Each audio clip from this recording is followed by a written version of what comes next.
Hey, race fans, how are you? Rob Howden here on location down in Southern California, capping off the season into a brand new month.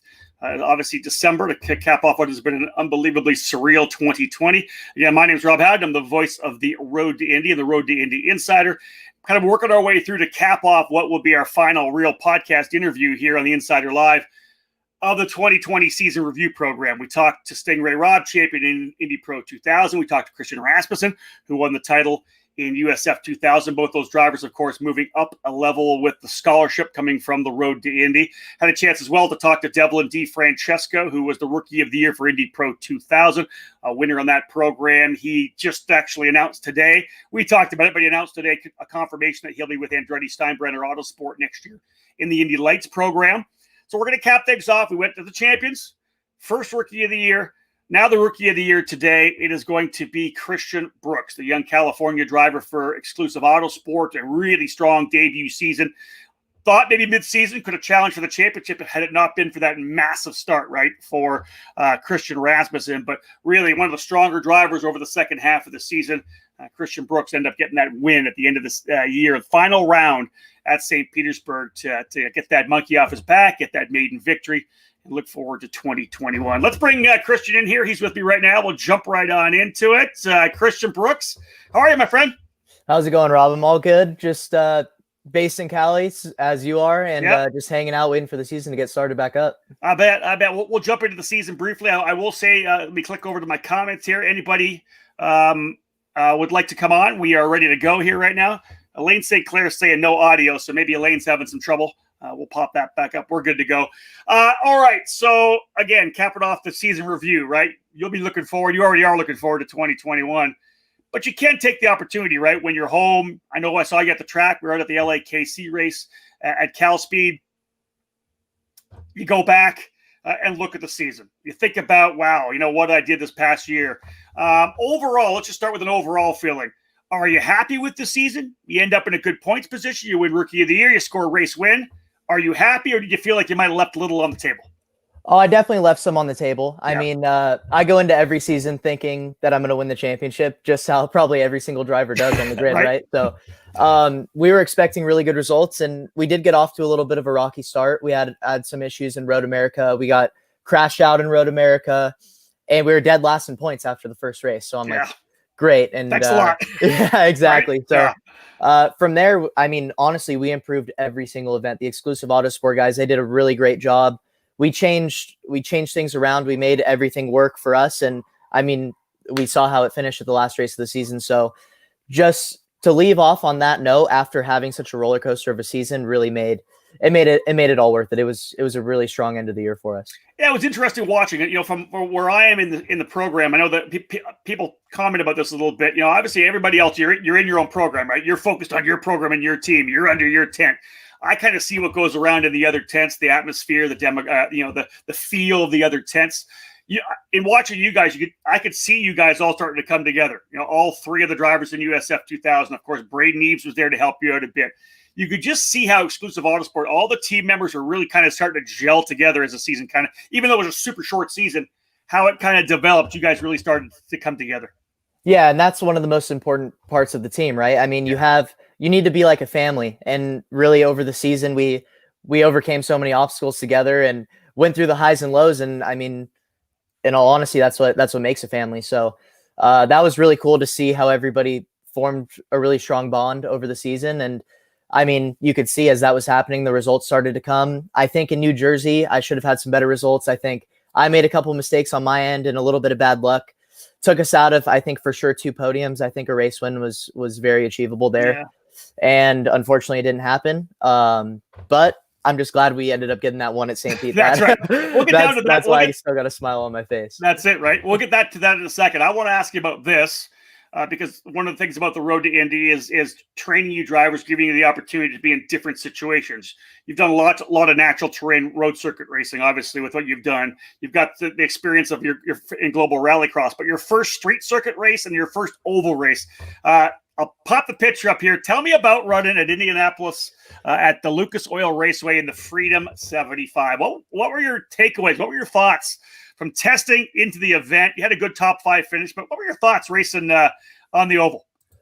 Well, in all honesty, I was so confident going into the race. I knew, well, I've actually driven on half that oval in Global Rallycross. So we ran half of it and then half of it going into corner one. That's right. I forgot about that. That's right. Yeah. Yeah. So I had no idea what to do in a rear wheel drive car with wings, but I've been on the circuit. So going there, I was really confident. And then after, I think first practice was 7th, second practice was 3rd, and then we had like 2 first places in practice. So by that time, the car was, on rails. And I thought for sure we were going to be challenging for, I wasn't sure about qualifying because we were a little newer to the oval. And I knew that a lot of the other teams had a really good qualifying setup. But I think we ended up qualifying 5th, which I don't think was terrible. I think we tuned ourselves out just a little bit. I'm not sure if I put in the best lap I could have. And to bring a top 5, it was cool, but I think for sure there was podium potential. And I think you put me back on that circuit with the experience I have now, it would be a different story. Yeah, I would have to agree with you on that. And it's interesting. Let's go back to the qualifying, 2-lap qualifying. It's so wild, right? Because we have all the other cars are out there, the midget cars are out there, the Silver Crown cars, or whatever we have in the different years we've done this. Track's always going to change a little bit. You guys take a different line than they do. But like you said, a lot of times you never know what the weather is. So the team might roll the dice a little bit on the setup, and sometimes you go the wrong way. Sometimes you hit it. And for you as a driver, talk a little bit about the fact it was your first opportunity, that 2-lap qualifying deal. Were you nervous about it? Were you excited about trying it, or what were your thoughts? Oh, I was extremely nervous, especially because in warm-up, I think it was warm-up then qualifying that day. Yeah. And I'm almost positive we went P1 in warm-up. So all the pressure on my shoulders. The team's like, you got the car, go make it happen. Yeah. And I think where I messed up in that qualifying was I didn't scrub the tires on my outlap. You're going out on sticker tires, right? Yep. The difference with the Cooper is once the grip comes, it's there. So if you don't push 100% on the first lap, your entire qualifying is done and you're on slick brand new tires. So yep. I don't know if I fully trusted the grip yet, considering it was my first time. Understood. But now looking back on it, I could have pushed a little bit harder. I think I might have been able to get a little more time out of it. Overall, though, 75 lapper, how'd you feel physically? I know a couple of guys were talking about the fact that they were pretty tired, especially in the Indy Pro group. They were talking about how tired they were at the end of that race. How are you physically after 75 laps of essentially, just turning left? Well, I'll tell you what, I did an oval test it was actually pre-COVID, I believe, or just when COVID was starting. Mm-hmm. And I was exhausted. My right arm was done. I could barely keep on going. And obviously different circuit, and you're running the low line there, so you're putting a lot more input on the wheel. Yep. And I was nervous then before I got there. I'm like, okay, so I lifted a little bit of weights, and then I showed up to the 75 and it was no problem. The high line's so much easier to run. Yep. When you're getting around like lap 70, you're thinking about it, but it's no different than being at the end of a go-kart race or anything like that, just getting a little fatigued. Yeah, you just suck it up, right? Yeah, exactly. So we'll stay kind of in the area, even though we had other races. I want to say, and I'll ask you a question.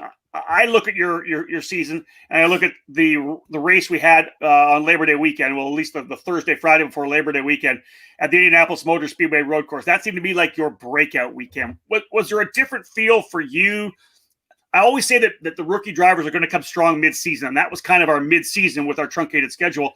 Did you feel that was a turnaround for you with a couple of podiums there? Yeah, well, Indy was a weird one because we started out, obviously, we were one of the only guys in the top 10 to have not been at the track before. Yep. Me as a driver. Yep. And the first day we were just not there. We were extremely far off the pace. I think I was like a second off. And I knew there was a couple tenths in the driving, but I knew there wasn't a second. And so me and the team got together, and this was the changing point of when the team really leveled up. Yep. And they switched around the car. We changed the philosophy a little bit and instantly went back out. And to podium and drive around the guy who's won the first 6 races or whatever, it really showed that we had the pace. And honestly, we could have won. I think if I go back in the exact same car, or even with just minor tweaks that we learned over the rest of the season, we could have had wins, if not. And I think that 9th place we could have had fixed also. So it's just, we learned so much over the year. And myself as a driver and the team getting better and better. I mean, that was my favorite part about the years. We never went downhill. Sometimes we showed up at a track on the back foot because we're a newer team. But even race 2, race 3, every single event, we got so much better. And I mean, it just goes to show how good the team is. And I mean, how I was becoming a better driver at the same time. Obviously confidence for a driver, young driver, especially when you're new to the series, is key. You end up on the podium there, a couple of podium finishes. And, when the race is over and you don't go back to the trailer, you don't go back to the garage, but you get to go up to the podium, that's a special thing, right? Something's happened, right? Tell me a little bit about what it felt here. Christian, you've won a lot of races. When we come back to the live shot, I know that behind you, you've got your trophies from winning at the Supercarts USA Winter Nationals, your championship for the Rock Cup. You've got your pole position check there as well. What did this feel like, though, finally getting to the podium as part of a Road to Indy event? Oh, I mean, obviously in the Road to Indy, I mean, these are great, but to win in the Road to Indy, it's a special feeling, or to podium for that matter. So you could ask any driver. It's just a lot of relief. You put so much time, hard work, and I mean, it's literally your whole life when you're a racing driver. It's all you do. You make phone calls about where the next test date is, setting up flights. Everything is racing. So to finally feel like you've been rewarded for all the hard work you've put in, and to be able to reward Michael Duncalf and the Exclusive Autosport boys, that it was a super special feeling for me. Let's talk about New Jersey Motorsports Park, because you mentioned that already once. That was one of those, well, you're not in the championship battle because Christian's already out front there. You're battling for Rookie of the Year. You got Michael D'Orlando. You got Josh Green. You guys are scrapping in this fight. It was a wild weekend. Not a place that was easy to pass at all. You guys knew qualifying was going to be absolutely key.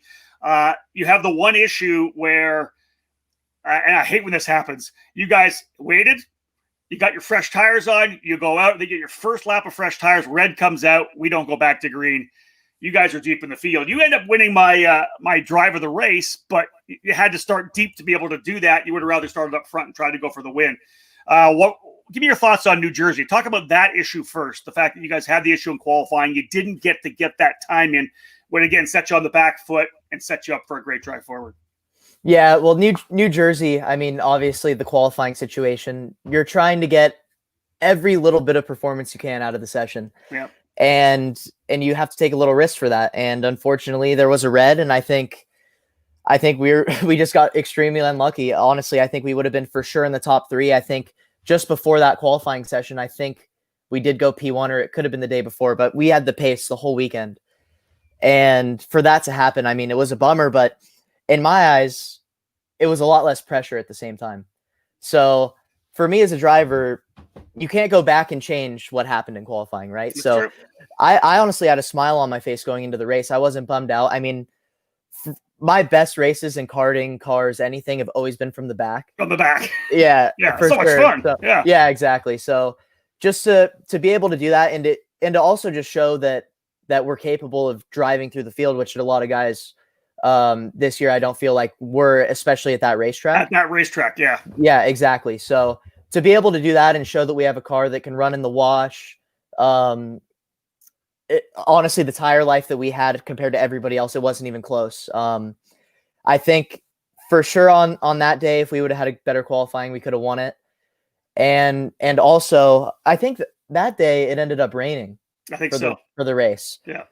And yeah, that's when I think we ended up P7 that day. Here. I got the results out here right now. You were at New Jersey 4th, 7th, and 5th in the 3 races. Yeah. Yeah. So it might have been 5th, but I know that I came in after the rain race and I felt like I passed so many guys. I thought I got P4, and then they told me P7. I'm like, dang it. Like, I had such a good race, but no, I mean, honestly, those are the races that make you a better driver. Also. That's it. That's it. I always listen. You and I have seen this before, Christian, in karting, where a driver, a young driver, maybe in the junior category, qualifies on pole all the time and they win a bunch of races, but they've never passed anybody. And then they have an issue where they qualify 10th or something happens and they can't get forward. So for you, and I know it's a tough deal when you struggle in qualifying or something happens, you start at the back. But then if you're able to move your way forward 5, 6, 7 positions and actually passing people, the amount of experience you get on that, it's only going to help you so much in the next year moving forward, right? Yeah, exactly. And that's one of the things that is so nice about the Road to Indy is it's a 2-year program at each level. Yeah. And sometimes you have guys like Askew Kirkwood who just come in and win right away. Obviously that was the plan, but unfortunately it didn't Right. work out. Yeah. But now I have so much confidence going into the next season. I mean, I've been to all the tracks. I know my brake markers for every track on tracks that I had never even been to last year. I have all the video on my computer that I study still basically every single day. I watch my onboards every single day just to keep the mind fresh and even just like going to karting races just to stay competitive in the off season. Even though I'm not racing at all of them, just the drivers that I coach and watching them win, it's like it keeps me in the zone for sure. Hey, let's go back to what I tell you all the time. I tell so many drivers how much different you are going to be from the start of the season to the end of the season. You were like, I want to go out and win. I need to win these. I beat these guys in kart races. I should be able to win this. How much different are you now than you were back in March?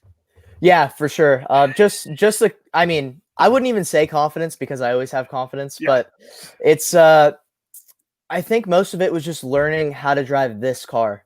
My driving style for a long time has always been drive it as hard as you possibly can. And some places it works. In karting, it worked pretty well most of the time.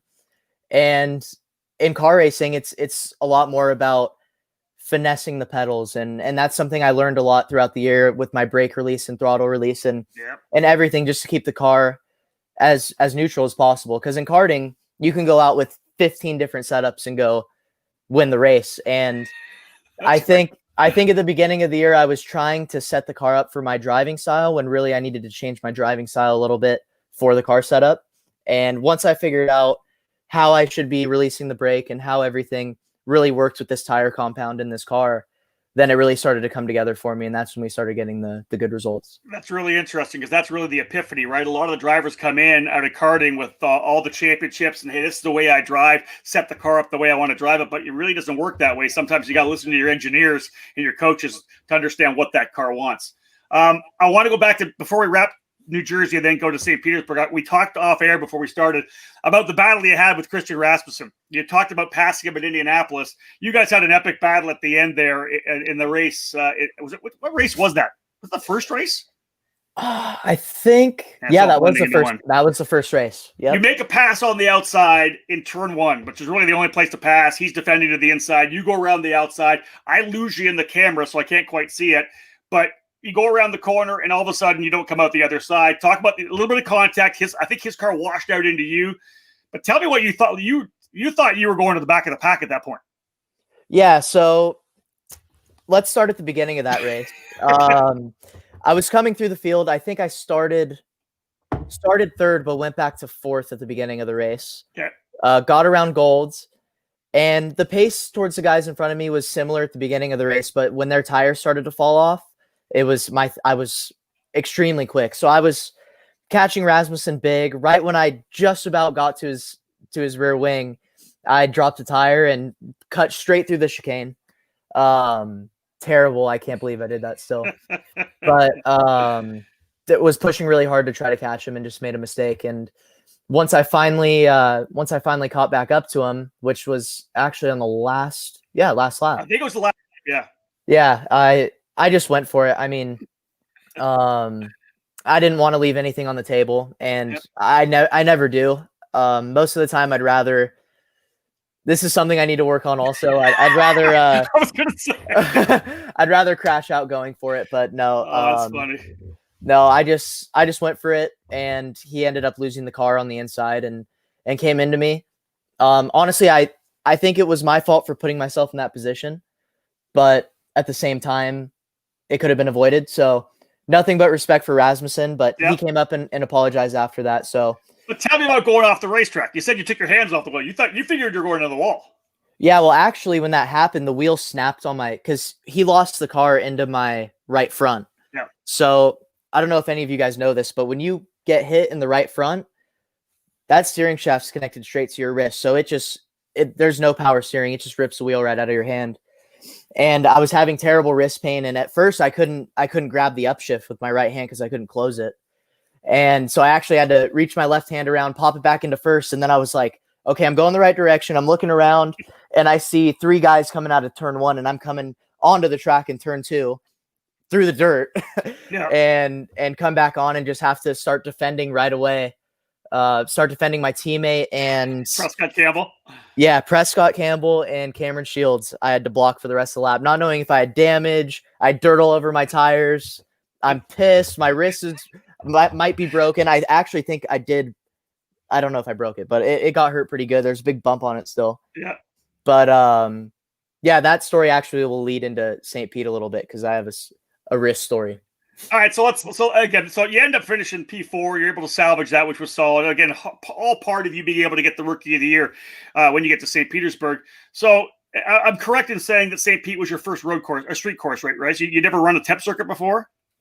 Never in a race car. Well, I mean, okay, global rallycross, almost every race is a temporary Super Nationals. Yeah, so I mean, I'm not scared of barriers. I know, that's very true. So you go to St. Petersburg and you guys roll off the trailer with a ton of confidence. You're fast out of the gate, qualified tremendously as well. Give me your thoughts on the finale of the season, going for that Rookie of the Year, but also want to get that race win and knowing that it's right in front of you.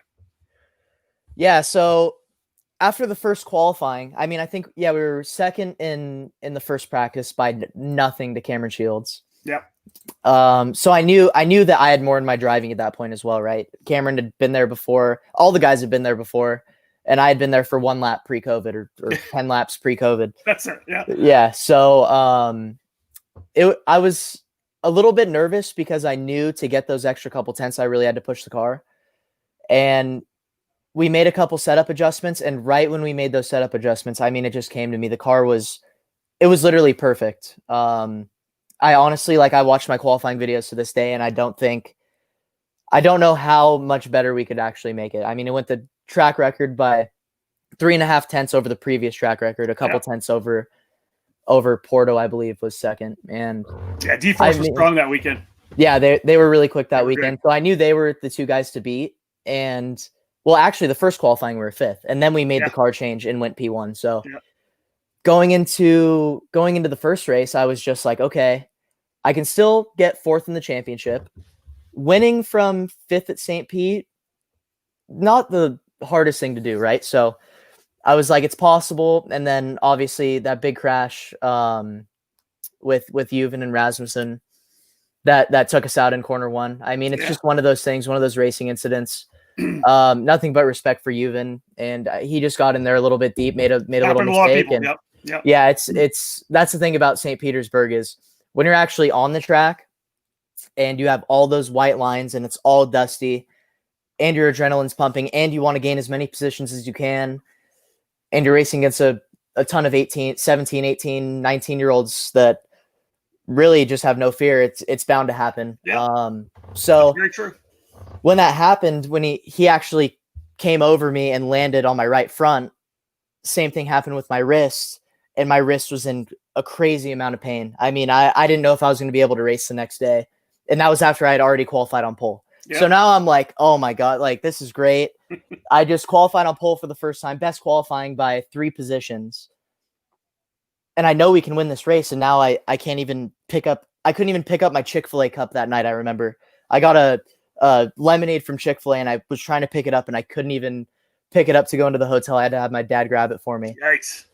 And so that night I was just like, oh my God. And before the race, I took some Tylenol or Advil or something. And I felt fine. I mean, honestly, right when the green flag dropped, I completely forgot that there was any pain. And then, is that not always the way? Right? Yeah. I mean, just like when you're nervous on the grid, like when you've done a kart race, you're all nervous. The engine starts, you get on track and you stop thinking. You really just stop thinking. So listen, you've led green to checker in a ton of karting events. You have a long list of race wins, all those podiums, all that you had in global rallycross. Where does this one compare in going green to checker to try to win your first Road to Indy race stress-wise throughout that race, especially the restart? I can't even tell you how stressed I was. Yep. I'll tell you this. On lap 7, so I was pulling that gap slowly but surely, right? And then around lap 7, I think, is when he caught back up to me a little bit. And I couldn't tell you what happened, but I went into corner 1 and I was downshifting and it's like it didn't blip for some reason, or maybe I just locked up the rears a little bit, but it shot me forward and I missed the turn one apex. And that was the first time I had missed an apex in that race. Oh, yeah. And then I checked the mirror and he's right there, right on my bumper. And I knew that there could be no more mistakes, and started gapping him again. And then of course a full course yellow comes out. Right. So now I'm like, great. I've watched countless videos of guys ruining their St. Pete race on the restart. And now I have to do it. Yep. And actually, when I did the restart around the last corner, I got a little bit loose, and it would have been a killer restart. It was still decent. It was still pretty good, yeah. But it would have been really good. I made a big mistake in the middle of the corner because when I punched off, I got a really big gap on him, and then I got loose because I tried to go too wide to set up for the straight, and I got in the marbles. Oh God, and I got loose, and I actually, if you watch the video, I had to turn in really early to turn one to still cover him off. And once I made it through that corner, I knew that he wasn't. I wasn't going to leave the door open anywhere. When he was close enough, I was going to make sure I turned in extremely early and broke as late as I could. I knew that was my one chance, so I wasn't going to blow it. All those races that you've won coming up through your career, from back in the day when it was you and Colton Herta and Parker Thompson and Pato Award, all the boys racing when you guys were young and cadets. Here's a shot here. Tell me about the emotion. This is you and Michael Duncalf after the race. What's the emotion winning at this level for the first time? Oh, I mean, honestly, that I've never had a race win that even came close. I was crying the entire cool down lap, and just hearing Michael and my engineer Kai and Vic, who's on the left, who you can barely see. I'll get back there.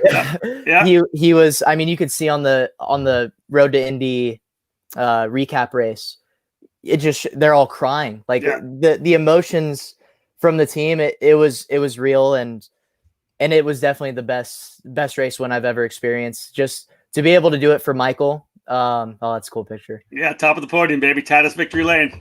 Yeah, to put exclusive on the top of the box, I mean, that was the goal since the start of the year, right? So to finally do it in the last race with the track record, green to checkered, I mean, it was a perfect day. It was really it was a perfect day, and especially I was so nervous about my wrist.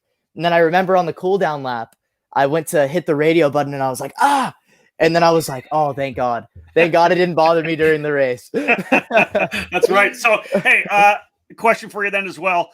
I'm trying to think how do I want to put this, because we'll talk about moving forward later. Rookie of the year, you wanted the championship. How much? To me, I think the Rookie of the Year is a huge thing, and I don't think a lot of people give it enough weight. How much does it mean to you, Rookie of the Year? Because I'm a firm believer in that, in that 2-year program where a rookie takes half the year to get there. So I think if you're the best of the rookies, that's a huge thing. Do you share that feeling? Yeah, I mean, it's definitely not a bad feeling, right? I mean, it's like I said earlier, it's not what we were looking for, but at the end of the day, from the beginning of the season, we were right in the mix with the rookies, and I feel like we were the ones that took ourselves out of their race and brought it up to the front. So that's what I'm most proud of, is getting away from the rookies at the end of the year. I don't want to sound disrespectful, but no, it is what it is. Yep. Leveling up and finally being able to compete for the race wins. I mean, that's what felt the best for me. I mean, it was 5th in the championship. So Rookie of the Year, it's all right, but it's not, it would have been a little cooler if it was like P3 Rookie of the Year, but it's cool. It's cool. It's a great thing. And I just don't like to ever be satisfied, because I always want to make sure I achieve better the next year. Always got to be chasing that next Christian Brooks. Remember I talked about that, right? You'd be chasing the Christian Brooks 2021, the Christian Brooks 2022. Like we did with Devlin DeFrancesco, who announced his team today. I'm not going to pressure on who you're driving for next year or when the announcement's coming. The way I can feel you're talking, is it going to be USF 2000 again next year? Yeah, so we'll do another year of USF 2000. Okay. Obviously, I'd love to run the Indy Pro, but I think the best thing to do is I don't like to say this, but winning the scholarship and going to Indy Pro. I mean, that's ideal. My goal is IndyCar, and I'd love to win the scholarship at every ranking. Obviously, it would help the budget out a little bit if we could do that. So, that's the goal now, and now we just see what happens. Honestly, I'd be proud to say that I'll be running for Exclusive Autosport next year, with Michael Duncalf, who's bringing me back in, it truly is a pleasure, and I couldn't be more excited to start at St. Pete also with the winning car. So now I got to deal with Alicia because she didn't want to have that announcement come out yet. But there's going to be, let's say, there soon will be an announcement where you're going to end up. We don't know where that's going to be, but nice team shirt you're wearing right now. Obviously testing coming pretty soon. Are you ready to go? Are you ready to get back behind the wheel or what? Oh, I mean, of course. I've been strapped to my simulator and the go-kart since the last race of the year. Yeah. So definitely excited to get back testing. I'm really excited for Barber to be able to race at Barber. I mean, I've been playing that track on the simulator since I was a kid and just watching all the greats in IndyCar. And I think that's a track that really defines the men from the boys. And hopefully we have a good showing there. I think going from St. Pete to Barber is something that's really going to be good for our championship effort. Hey, you mentioned how good is it that the way the schedule is shook down, that St. Petersburg is the last race of this year and the first race of next year, knowing the momentum, the feeling, everything you guys have as a team going into that race in just a couple of months from now, 3 months from now, 4 months from now. Yeah, exactly. And the best thing about that is I'm watching videos on this computer every single day, just analyzing my track record lap. And I see 3/4 tenths in the track record lap with just, if I can fix my driving perfectly and get the car just a little bit better, I think we will be able to have a really good weekend. And as long as we stay on top of our game, which I know we will, I think we'll have a good St. Pete showing for sure. Well, Christian, I appreciate you joining me here on this edition of The Insider. Congratulations on your Rookie of the Year. And again, that big race win at the end of the season. I could see the emotion. You guys had it when you came to victory lane. You guys were like, you guys were still spilling over. And ideally that'll be confidence and momentum going to 2021. Yes, sir. Thank you, Rob. I appreciate it. Christian Brooks, folks, we'll let him drop into the tail of the studio here. I'll get myself to another side. A tremendous young driver. I think we all know, watching guys come through, and we look at some of the young American drivers, because the Road to Indy is such an international field, right? We've got drivers from Denmark, from Brazil, from Mexico, from Canada, from Europe, and to have some strong Americans, always great for the NTT IndyCar series when they look down and look at that next, Colton Herta or Oliver Askew or whoever it may be, Connor Daly coming up through the ranks. Christian, of course, getting that big momentum at the end of the season, as I had said, capped off with the championship, the race win to cap off the championship. He'll now look to 2021. Thank you so much for joining me here, folks. A lot more content coming throughout the offseason. I'm going to get home here for about a month before I start up my winter series in the karting programs in Florida. So a lot of stuff's going to come out. I got a lot of great interviews we're going to be lining up. Once the announcements come from maybe new drivers coming into the series, we'll get them to sit down and talk about their careers and what they're looking forward to 2021. As always, I'll grab the audio from this particular podcast and I'll put it on my Road to Indy Insider Podbean.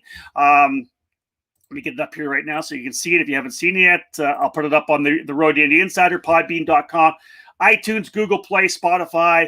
I'm also putting it on my Rob Howden podcast, which is where I'll have my Book It podcast and the other shows I do as well. All that available, of course, on the content there. Again, big thank you to Christian Brooks, though, for joining me here today down here in Southern California.